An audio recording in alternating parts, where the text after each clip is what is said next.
créativité est arrivée énormément pendant la pandémie, je pense. C'est des portraits que je fais avec de la farine.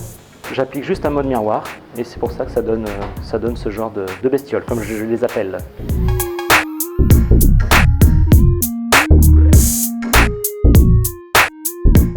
Qu'il y a eu pandémie ou pas, à l'avant-pandémie, il y avait déjà des violences envers les femmes.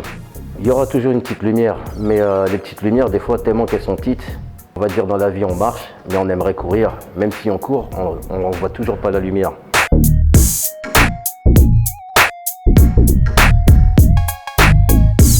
Moi, personnellement, j'étais déjà un peu habitué à être autoconfiné, à être dans mon atelier, à travailler tranquillement. Ce tableau-là, il est fait exprès pour parler de cette pandémie 2020 qu'avons-nous fait. Et donc ça traduit un peu ce que l'humanité est en train de vivre. Et les rêves éveillés, par exemple, c'est un des titres qui me paraît très intéressant, c'est être éveillé à la conscience des choses profondes de l'humanité, du cosmos, et en même temps d'être éveillé à soi, à découvrir en soi les qualités qu'on peut faire pour évoluer dans le monde. Les chercheurs de vérité, c'est quelque chose d'essentiel parce que je crois que c'est toutes les personnes qui se posent des questions, ils sont dans cette démarche de chercher la vérité.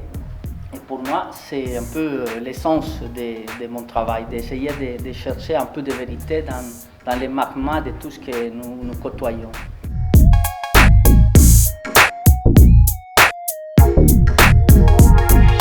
En fait, moi, c'est l'abstraction lyrique. Comme le Covid pour tout le monde, c'est très contraignant et on envoie tout ce qui est Covid dans une montagne noire. C'est pour ça qu'il est tout noir. Et comme ça, on sera le monde meilleur. C'est spirituel, c'est un monde à part et je voudrais que vous rentrez tous dans mon monde, dans un univers parallèle. Parallèle, en mieux bien sûr. Ah oui, c'est le but.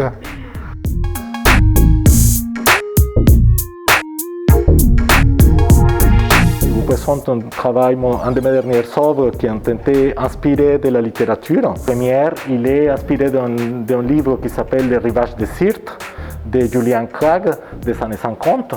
Et c'est un rivage perdu dans la Méditerranée. Normalement, c'est la mer de Sirte. Donc le deuxième, c'est plus de la littérature colombienne, dans lequel ça s'appelle Macondo. C'est la ville fictive qui apparaît dans les 100 ans de solitude de Gabriel García Márquez. Et pour moi, c'est important de présenter aussi de la littérature, de présenter des œuvres en relation avec mon pays, la Colombie.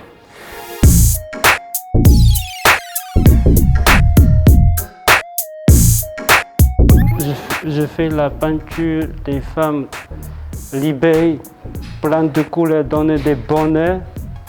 On change le monde des femmes tristes pour faire plein de couleurs, pour donner des bonheurs, des heureux pour les femmes, pour changer la mentalité de les gens.